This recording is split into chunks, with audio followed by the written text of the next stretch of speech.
From afar, there might be too many band members to realize bass drummer number 45 is missing.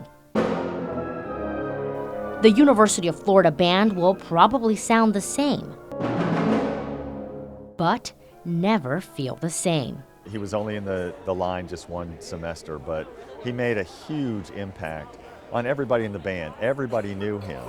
This would have been Michael Pirie's senior year at UF, but fate had a different tune in mind. So Michael was part of that group of guys and girls in the drum line that really became my family. Obviously,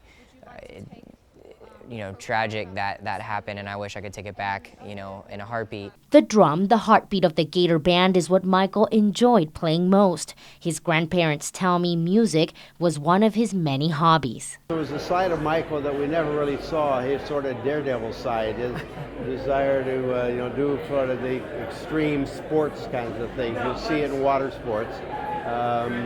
But we didn't see that really until we heard how his death occurred. An unexpected death. Michael was on a trip in the mountains of North Georgia exploring caves with friends from Fellowship Christian Athletes when one of their bags fell over a 125-foot pit.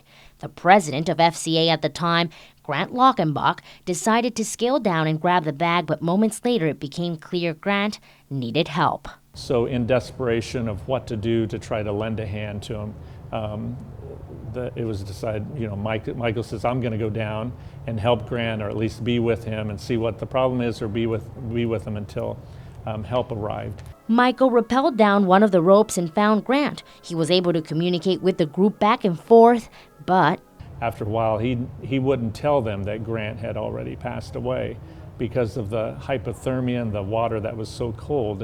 And Grant became stuck in that waterfall, and then that's what made him pass. Help didn't arrive in time for Michael either. Now, 2 years after the tragedy, his family is presented with the Carnegie Medal. The primary criteria for receiving the medal is an individual who risks his or her life to an extraordinary degree, saving or attempting to save the life of another person. The medal he received is the highest honor for civilian heroism in the United States. The recognition happened here at the University Auditorium during a UF Symphonic Band concert titled Remembrances. He was the one who was never going to be down in the doldrums about anything.